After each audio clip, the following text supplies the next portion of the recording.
Bonjour à tous, bienvenue dans cette nouvelle émission de l'Autre Direct en différé, parce que nous avons un invité de marque qui était uniquement lundi sur Lyon, Gérald de Palmas, bonjour. Bonjour. Alors, je voulais faire un peu de provoque au début, on est en 2014, vous faites encore de la musique, vous sortez des disques, est-ce que vous êtes fou? Oui, oui. Probablement, déjà pour faire ce métier-là, à la Ouais. base, il faut déjà être un peu taré. Mais encore plus aujourd'hui, on est d'accord. Mais oui, écoute, je sais pas faire autre chose et j'adore faire ça. Oui, parce que on dit souvent que l'industrie du disque est en crise, et On a raison, je crois. et je disais volontairement sortir un disque parce que pour le coup, au niveau des concerts, vous n'êtes pas à plaindre. Je regardais un peu, souvent vous tournez à guichet fermé. En tout cas, je tourne beaucoup. Je tourne depuis pratiquement 5 ans, presque sans interruption. Ouais. Mais c'est une vie que j'ai choisie et que j'aime. J'aime être sur la route, j'aime être avec mes potes dans le bus et j'aime jouer dans un endroit différent tous les soirs. Et j'aime cette sensation de prendre mon sac et de partir à l'aventure. J'adore cette vie. Parce que le dernier album date de 2013, Ouais. de Palmas, tout simplement, sobrement comme titre. Et vous allez être à Lyon le 28 novembre, au Radiant, pour la tournée de cet album. À votre avis, qu'est-ce qui est mieux, d'écouter l'album ou de venir le voir en concert? Ne venez surtout pas. Ne venez pas. Restez chez vous. Non, je sais pas, ça n'a rien à voir en fait. Je crois que ça n'a rien à voir. Même si cet album est un petit peu plus basé sur une musique de scène, c'est deux plaisirs différents d'écouter un disque ou d'aller sur scène, de voir l'artiste. Et moi-même, dans mon métier, j'ai la chance d'avoir ces deux facettes.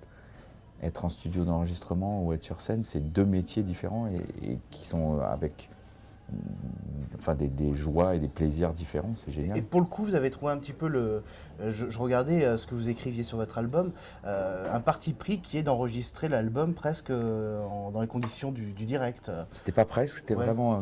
Carrément. Non, parce qu'il faut le dire aux gens, quand on enregistre un album, souvent on l'enregistre en petits Il morceaux. y a on plusieurs le reprend. façons de faire. Ouais. Soit on fait un instrument après l'autre, puis la voix en dernier ou au milieu, enfin comme on veut. Soit on peut essayer de faire comme ça se faisait beaucoup dans les années 60, tout le monde dans le studio avec un équipement particulier, on protège les micros et le chanteur aussi chante en même temps.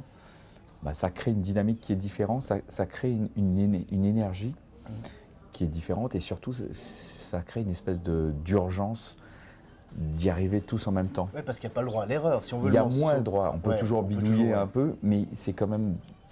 Déjà, il y a une fierté quand on joue ensemble. On n'a pas envie de planter la prise. Donc, il y a une espèce de... Vous voyez bien qu'un musicien, quand vous enregistrez dans ces conditions, il n'a pas le même comportement que quand il est seul derrière la console et qu'il sait qu'il peut refaire 15 prises. Là, il y a une espèce d'urgence qui se met en place et ça crée un lien entre les gens qui sont là et une tension. C'est le paradoxe, c'est un album de groupe, parce qu'il a été. Et il s'appelle De Palmas. Ben oui, parce qu'il n'y a pas de prénom, comme Ouais. ça fait nom de groupe, quoi. Il n'y a jamais eu de prénom d'ailleurs, j'ai jamais eu mon prénom. Tout à l'heure, vous disiez sur la route, on arrive au 20e anniversaire de ce titre. Vous n'en avez pas marre qu'on vous ressorte tout le temps? On l'a passé déjà, Ouais, parce qu'il c'était, était enregistré en 93, Ouais. lui. Et il est sorti en 95, c'est ça, ouais. 14. 14, pardon. Ouais, ouais. Donc, non, je n'ai pas marre. Vas-y, Ouais. dis-moi, c'est Vous quoi en avez pas marre de. Qu'on qu'on me vous parle sorte de ci toujours, Non, ça. non, je suis super content. Il n'y aurait pas eu ce titre-là, je ne serais pas là. J'en serais pas là 20 ans après. Donc, non, j'adore. Je trouve que j'ai eu beaucoup de chance. Oui, vous le ressortez toujours en concert parce Ah que ouais. vous êtes obligé. Mais non, je suis pas obligé, hein, je pourrais ne pas. Hein. Il y a des gens qui chantent pas leur vieux truc. Mais non, mais moi, c'est un truc un peu soul. En plus, il est marrant à jouer et tout. Non, j'adore. Moi. Et vous arrivez toujours à surprendre. Je regardais. Changer les arrangements. Ouais, changer, le reprendre. Ah ouais. c'est un- En 20 ans, j'ai dû faire, je sais pas, peut-être 10 ou 12 versions différentes. Ça fait quoi? Parce que bon, je vous souhaite de mourir le plus tard possible. C'est gentil. Mais le jour où vous serez plus là, cette chanson, elle sera toujours là. Ça fait quoi de Je sais pas ça. Si, bah, Je sais au bout de pas, 20 ans, moi, une chanson qui reste dans la tête des gens Je comme sais ça. pas si ça. Qu'est-ce que ça fait ça? Ouais. Franchement, pas grand-chose, Ouais. parce que je ne serais pas là pour savoir si ça fait quelque chose ou pas. Non, le seul truc dans le fait de faire des chansons qui tiennent un peu la route et qui durent un peu, et qui voilà, la seule fierté que j'en retire vraiment, c'est par rapport à mes enfants. Ouais. Voilà, je suis content, mais c'est ponctuel, c'est maintenant. Je m'en fous du futur. Ouais. Mais voilà, au moins je suis content. C'est une fierté que j'ai. Ils n'ont pas trop honte de leur père. Voilà, je suis content de ça. Il y a eu un passage assez difficile dans votre carrière autour des années 2000, même un petit peu avant, ça a commencé avant. Ouais. C'est quoi? Est-ce que le prix, par exemple, Victoire de la musique, vous a mis une pression supplémentaire? Non, c'est mon deuxième album qui n'avait pas marché.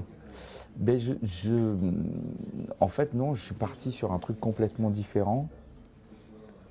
Peut-être un virage un peu trop rapide. Mais vous êtes fait plaisir. Je me suis fait plaisir. Et quand je réécoute l'album aujourd'hui, je suis toujours content. Et il sonne grave même. Et je me demande si c'est pas un de ceux qui sonne le mieux. Mais voilà, je parle, le virage est trop rapide. C'était pas ce que les gens avaient envie d'entendre. Est-ce que le plus important, c'est pas aussi de s'être fait plaisir à ce moment-là? Alors, de toutes les façons, c'est pour moi l'axiome de base. C'est que si je me fais pas plaisir avant d'essayer de faire plaisir aux autres, ça va pas le faire. Je pourrais pas défendre sur scène des chansons que j'aime pas. Donc c'est le truc de base. Après, il faut réussir à tomber en phase avec ce que les gens ont envie d'entendre. Ça c'est le problème. C'est un peu Inch'Allah, ou alors il faut être super balèze, comme à mon avis de plus en plus de jeunes artistes le sont. Il faut être de plus en plus fort en marketing, aussi fort en marketing qu'en musique. Et je pense que les jeunes, ils ont ce sens-là, ce qu'on avait peut-être moins à l'époque. Qu'est-ce qui a lancé un peu cette transition vers plus de marketing? C'est quoi? C'est les émissions de télé crochet, des choses comme ça?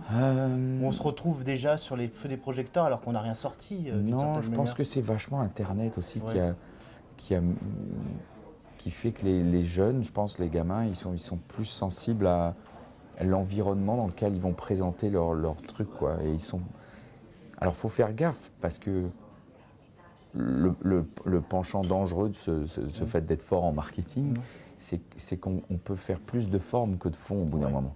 C'est ça qui. Vous inquiétez pas, on a le même problème chez les journalistes. C'est vrai. Non, mais c'est vrai, il faut être vigilant là-dessus parce que c'est bien de savoir lire ce dont les gens, d'être sociologue quoi, presque, ce que les gens ont envie d'entendre, envie de voir, envie de sentir. Mais il faut faire gaffe à pas mettre trop la forme. Enfin, je l'ai déjà dit. Oui, non, mais on se comprend. Forcément, on arrive à un moment où vous allez défendre cet album sur scène, même faire le prolongement. C'est pratiquement. Et vous avez déjà commencé. C'est presque fini d'ailleurs. On a fait 1 an de tournée. Et après ce moment à Lyon le 28 novembre, au Radiant, vous allez faire quoi? Vous allez retourner en studio pour faire un nouvel album? Et en fait, vous avez déjà commencé. Ouais. J'ai presque fini en fait. Pas l'enregistrement, mais l'écriture, j'ai presque fini. Donc c'est un album qui est écrit dans les hôtels? Alors non, il est plutôt écrit dans les jours off chez moi. Dès que je suis chez moi, en fait, j'écris. Mais c'est systématique, en fait. Je rate pas un jour. Dès que je suis chez moi, j'écris. Et ça se passe comment, là, pour le coup? On décompresse de la tournée ou c'est naturel? J'ai une espèce de comment on dit, de mode opératoire qui marche bien pour moi, mais qui ne doit pas marcher pour tout le monde. En fait, j'écris le matin dans mon lit, allongé. Je ne sors surtout pas de mon lit. J'ai une guitare, un magnétophone et un cahier. Et en fait, je fais ça pour éviter le côté je prends ma douche, je prends mon petit-déj, je me mets devant la feuille blanche et maintenant, il faut être créatif. Ça, pour moi, c'est l'horreur. Cette espèce de cérémonial-là, c'est l'horreur. Ça me met une pression, puis mon cerveau commence à partir dans les problèmes quotidiens qu'on a tous. Alors que si je reste allongé dans mon lit avec ma guitare, je suis dans un demi-sommeil et je me mets tout de suite dans le mode créatif et ça marche super bien. Et le soir, ça marche pas? Ça marchait pas mal avant, mais maintenant j'ai trouvé ce truc-là et ça marche super bien. Le matin, ça tourne mieux, je trouve. Et vous avez le temps de vous occuper de votre famille après, grâce à un système comme ça? Pas vraiment. Pas vraiment, parce non. que vous avez quand même des grosses journées. Non, c'est pas ça, mais c'est un rythme un peu bâtard. Mais en fait, mon garçon est déjà grand, il est parti faire ses études, ma fille vit avec sa maman, donc j'ai une vie assez dissolue. Faut pas dire ça en 2014, vous allez avoir des problèmes. C'est vrai. J'arrête de boire du thé, j'ai chaud. On va terminer sur ce concert à Lyon qui arrive vite, mais qui est en même temps dans 1 mois et demi. Comment ça se... On sait que les artistes, à la fin de tournée, ont parfois l'impression d'avoir toujours fait la même chose. Là, vous disiez tout à l'heure, c'est la fin. Ça va être quoi, l'apothéose ou on reste sur les rails? Mais on a fait 80 dates. Ouais, c'est pour ça, ça fait beaucoup. C'est bien. Ouais. C'est pas trop, mais c'est un bon chiffre sur 1 an. Ouais. Sur un an, c'est un bon chiffre. Il n'y a pas de lassitude, quoi. Enfin, quand on commence à faire le calcul, on se rend compte que ça fait 2 concerts par semaine, Mais un concert et demi.